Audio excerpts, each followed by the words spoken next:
Welcome to the Above Average podcast with me, Mark Lewis. If you're hearing this, you're listening to the public version of our members podcast. Occasionally, these podcasts can be heard here in full, but more commonly, these are reduced length versions designed to provide an example of the sort of content available to members. So if you like what you hear, please consider visiting our Patreon page for all of our podcast content and additional videos as well. We have no adverts or sponsors, and that is made entirely possible by the support of members.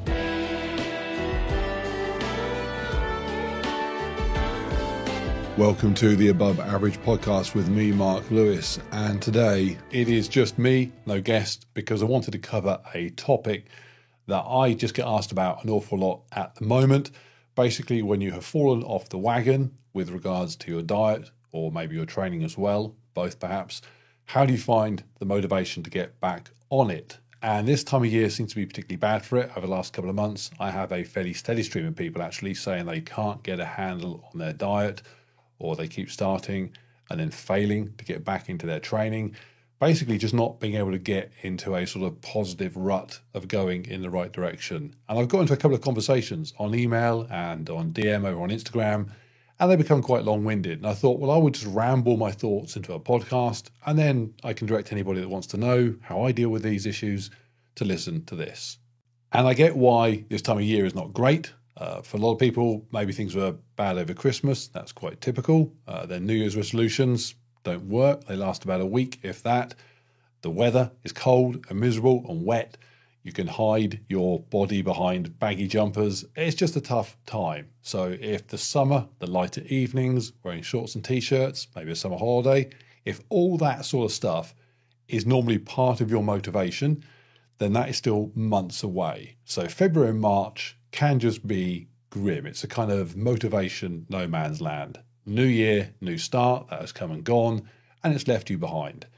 Having said all that, you may find yourself in this position at any time. So hopefully this will be useful whenever you happen to listen to it. So I'm going to break this down into the following bits. An explanation of what falling off the wagon looks like for me, then a summary of the sort of things that can cause that to happen for me, including the most recent, and then what I do to get back on the wagon. That's probably the important bit. And finally, why expecting that it will happen again is probably the most important part for me of the whole process. So what does it look like when things go wrong for me? And this is probably a good place to start for a few reasons. Firstly, some people will be a million miles away from needing to hear this podcast. They will not be able to wrap their heads around the sort of struggles that other people, me included, sometimes deal with. So at this point, they might be listening to this and thinking, hey, yeah, this is going to be really interesting. I ate an extra biscuit last week, and there could be some really useful advice coming my way. Probably not. If you think a biscuit is a problem, you are going to have your mind boggled by what's coming. I suggest you just stop listening right now and just carry on with whatever it is you're doing, because clearly it works. For those of you still listening, I have made the comparison many times before between alcohol abuse and food abuse. And here's another example of that in relation to some people just not getting it. I can remember having a conversation with my father about somebody close to me that had an alcohol addiction. I explained what that looked like and described it, and it was a very, very, very grim situation. And my dad said to me, and I can remember this vividly, he said, I don't get it. Why can't they just have a glass of wine on a Friday evening like I do and then stop? It's that easy. And I realized that it is almost impossible to get somebody to grasp the reality of abusing anything that many other people can use quite happily. So drink, drugs, food, sex, whatever, unless they have experienced it in themselves or have seen it very, very close up in others. So I explain it here in relation to food, not really to help those that don't get it to get it, because that's an almost impossible task, but rather to just try and let them know that this isn't what you think it is. It isn't a couple of rungs up the ladder from a rogue biscuit. And if you listen and think, well, I just don't get it, this makes no sense to me, I understand. But I can't help you beyond that. It's also good for people that do know what it feels like to be in a very bad place with this stuff, that you aren't alone. I get emails from people. I got a lot actually after my last binge eating video that I put up on YouTube saying, oh my God, I thought I was the only one. I've had to sit my wife, my husband, my partner, whatever, in front of your video so that hopefully they can now see what it is I'm trying to deal with. I couldn't put it into words. You have done. Thank you. They were reassured that they were not the only lunatic out there ordering 3 Big Macs at a time for breakfast. And then some people will be in the middle and they'll think, okay, I do get it, but thank goodness I'm not that bad. So I get to cheer them up a little bit with all this. So win-win-win. Right, so for me, off the wagon is very bad. It means training goes out the window or it becomes limited lately to what I need to do for YouTube, which is not a good thing. It's not like YouTube content means I get to do a little bit of training at least, so that's good. It typically means that I do nothing and then once every couple of weeks do some stupidly tough challenge that is made 1,000 times worse by not having done any proper training. So whether that's running ultramarathons or jogging a park run with my grandkid on my back, all of those things are not positive for my health when I'm out of shape. Having said that, not training is not quite the disaster that some people think it is. If I don't train, but my diet stays on point, not a lot would happen. Let's go back to my dad. He's 84. He has never set a foot in a gym in his life. I don't think he's ever done any sort of training the way we would regard training. But he is fit and healthy and strong and in shape, as were most people long before barbells were invented. So even if I'm not training, I still have to walk the dogs every day. I'm still up and about. I'm still a 230-pound man that needs to burn thousands of calories a day just to stay alive. So not doing specific training is not a disaster. It's like having a nice car parked on the drive and then never using it. So for sure, leave it there long enough and things might start to deteriorate because it is designed to be used. But it is not the problem that continuing to load it with fuel every day while it sits there going nowhere would be. In fact, touched on this point in last week's podcast with Jade Skillin talking about injury. A lot of people will get injured and can't train and then get depressed about that situation and overeat. And then when the injury is no longer a restriction to training, they discover they've gone a long way backwards. Now, had they simply stopped training while recovering, but managed the diet appropriately, they would bounce back into training very quickly and very easily. So in summary, when I'm off the wagon, training and diet both suffer, but it is diet that creates most of the problems. Because when I eat bad, it is very bad. It starts with sticking to good food, that in moderation would be fine, but having too much of it, and then adding to that with bad food, so maybe loading up the protein shake with a few too many chocolate chips, and then it just sort of descends into full-on wolfing down junk. In fact, let's go back to the protein shake, because the protein shake is a great example of this. So when things are great, and I'm where I need to be, my protein shake is a scoop of protein with some water blended up. That is it. The next step on the ladder is swapping out the water for chocolate oat milk. That's no big deal. But then maybe a scoop and a half of protein. Not because I need the extra protein, just because it makes it thicker, tastes more like a milkshake. Then start adding chocolate chips. Before I know it, this is now a shake that has so much chocolate in it that I need a spoon to finish it, because once it's all gone, there's still half a jug of chocolate chips to scoop out. And then I skip the shake and I just start eating handfuls of chocolate chips. And I run out of chocolate chips, so I find some cooking chocolate and eat that by the bar, because it's the only thing left in the house that looks like chocolate. That's my protein shake situation. And you can apply that descent into madness to any of my meals. Breakfast, lunch, snacks, TV treats, all of them can end up going south fast. And it has, incredibly importantly, it has nothing to do with hunger.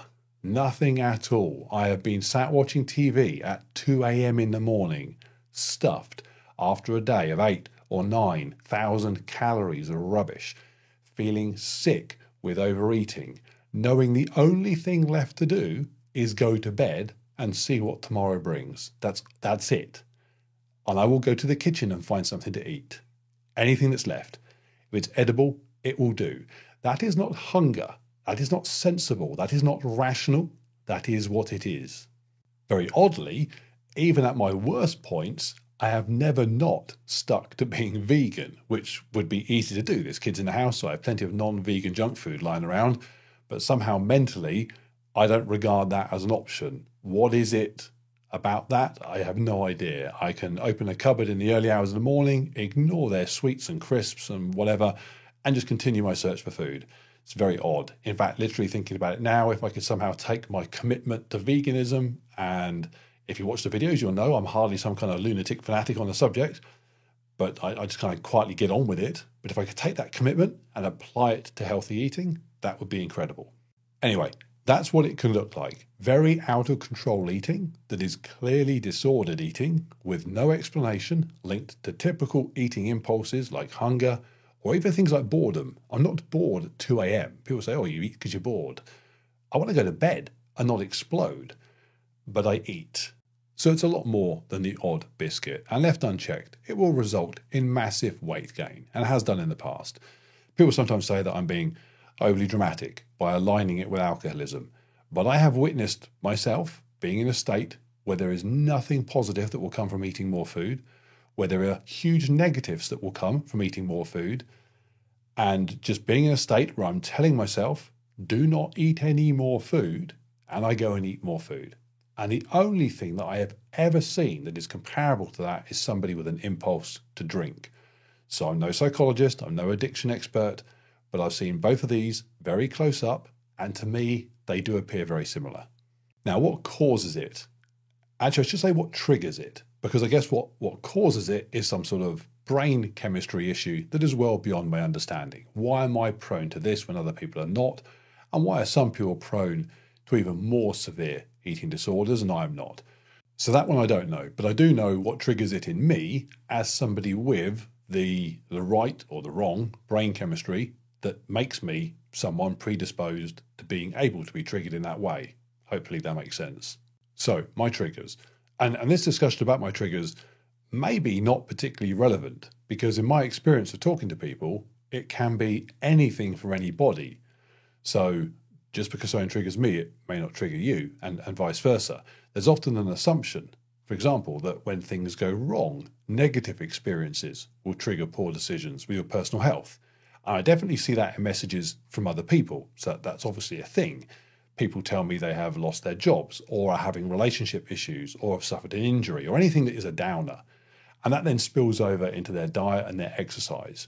But for me, it is always the opposite. On the few occasions where I've had negative things happen to me, just in life in general, I've thrown myself into getting in shape. I've always worked on the assumption that if I lost everything and ended up living under a bridge, at least I'd be in shape, because I'd be jogging every day, doing push-ups under the bridge. In fact, sometimes I watch movies where people are in prison and just spend all day locked up in a cell with basically nothing in their life at all, everything taken away from them, apart from those four walls, and they just get to work out all day. And it crosses my mind. I think, yeah, I could do that. Now, in reality, that probably says more about my approach to using strict control over my health choices as a way of maintaining a sense of structure and ownership of a life that is otherwise not going the way I'd want it to, than it does about my ability to tolerate more than about 3 hours in the prison. But either way, I can't think of any time that I have found a negative life experience directly leading to the sort of periods of poor health choices and decisions that I'm talking about here. But I can think of plenty of times where things have been fairly disastrous in my work or relationships or any part of life really that I don't have full control over, because it often involves somebody else. And before I know it, I'm out running in the middle of the night, doing something I do have control over. So for me, it's when things go well that things can go bad. So this time last year, I was in good shape, relatively speaking. I was heading up towards competing at Hyrox in April, all guns blazing. And then once Hyrox was out of the way, I had a few cheat meals that became a few cheat weekends and then a treat holiday. And before I know it, I spent most of last year a mess. It almost happened in slow motion. I think I even did a video at the time highlighting how careful I was going to have to be in the weeks following Hyrox, because I knew it would leave me in a period of susceptibility to sort of resting on my laurels too much. So I went into that time well aware of the potential for problems, and still it all went wrong. I might as well have been sat on a beach yelling at the waves, King Canute style. In fact, not King Canute style, because he knew that the tide was coming in. I actually thought I was going to stop it. And something important to take from my experience last year is that the things you might assume are perfect motivators to then correct your situation won't always have that effect. And if you think they will, you are potentially setting yourself up for severe disappointment and the perception that all hope is just lost. I hear this a lot when I talk with people. They will say, not even such and such was enough to get me back on track. And I will tell them, why should it have been? It is more complicated than just waiting for something obvious to come along and spur you forwards. For me, I had every motivation last year. For a start, it is literally my job now to be slightly above average fitness. And my doing that, or not, is able to be seen by millions of people. So I have, or should have, every motivation going. YouTube, I have races in the diary, I have a younger partner, my wife is younger than me, and the list is endless. And none of it makes any difference. All of those things that you could look at and think, well, that will be the motivator forward, that will be the thing that triggers you back to where you need to be, doesn't work. And again, this is another thing that has similarities with alcohol. People often think with alcoholics that a particular motivation will be someone's turning point, or reaching the bottom of some sort of metaphorical barrel will be when things start to get better. And it just does not work like that. So your children, job, house, your health, none of those things necessarily are sufficient to divert you from the path you're on, even though you risk potentially losing them.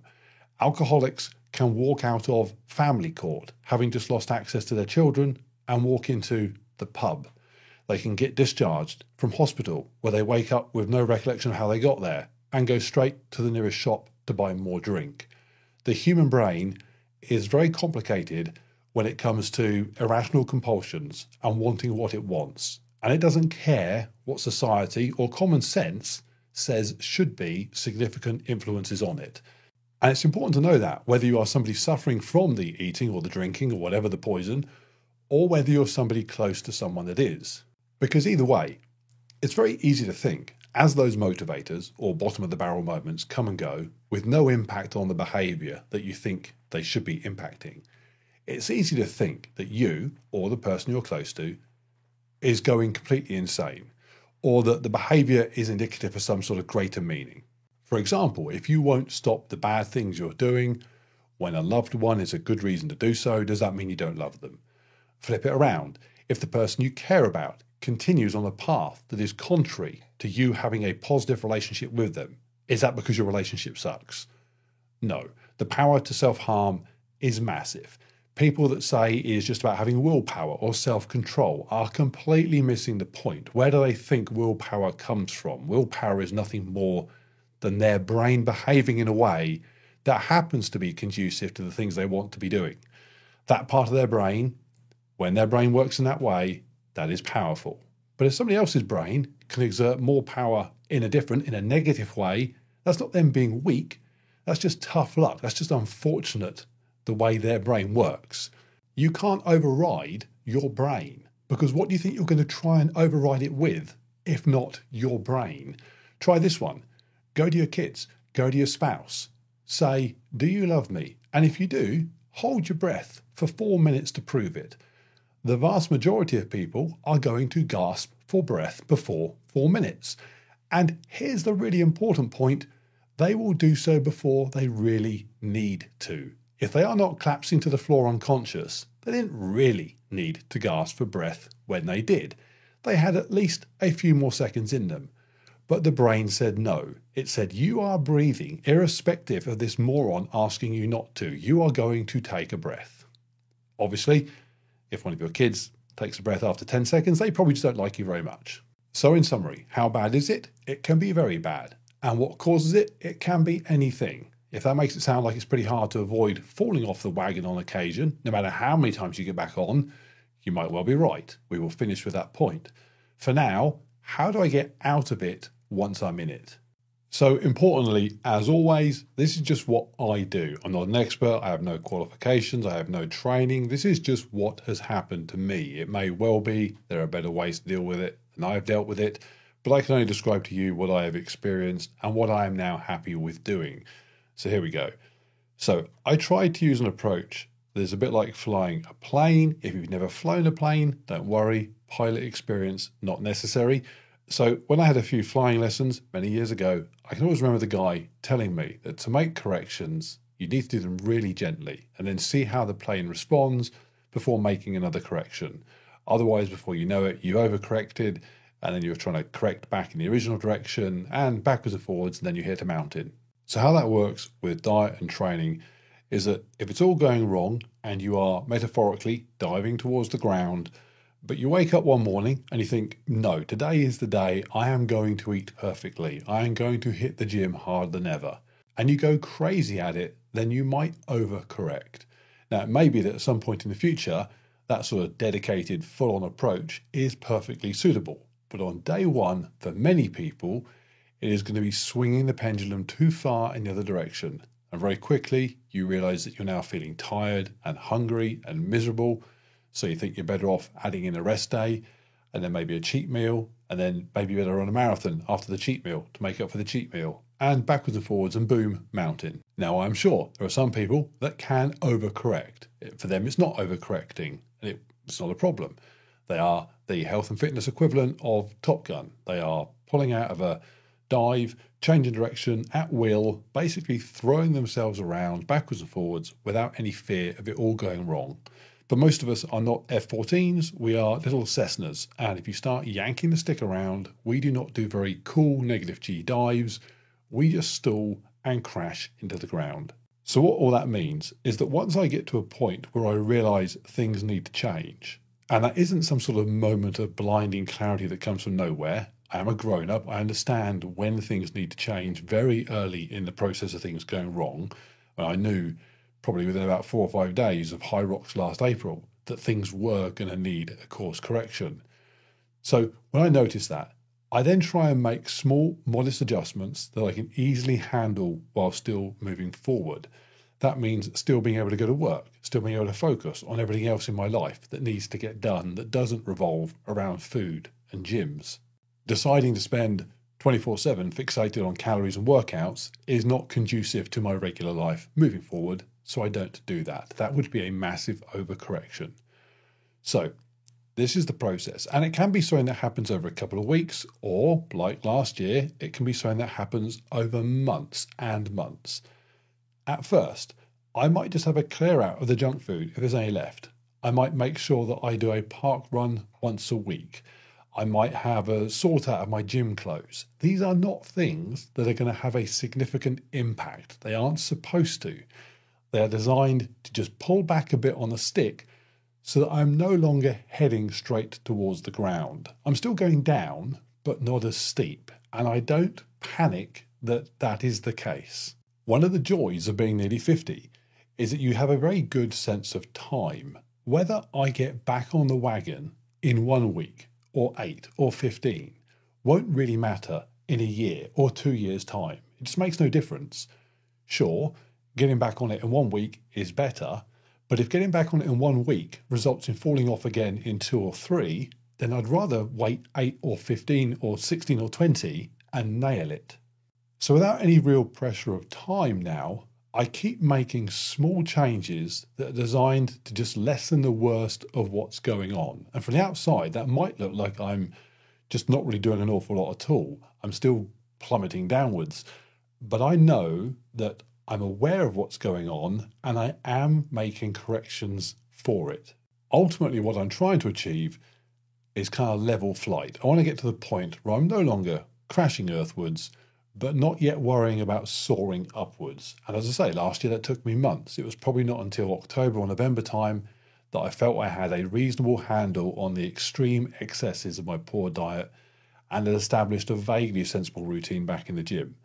That did not mean every single day was perfect, but it did mean that over the course of any given week, I would regard my eating and training as just about acceptable.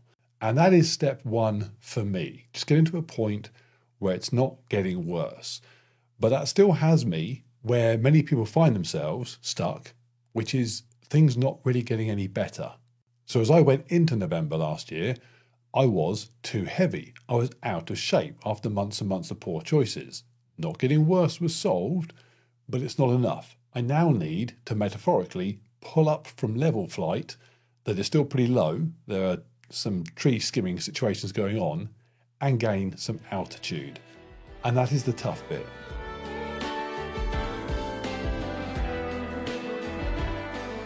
If you found the first half of this podcast interesting or informative, please consider visiting our Patreon page. There you'll find further content, including all of our member-only videos.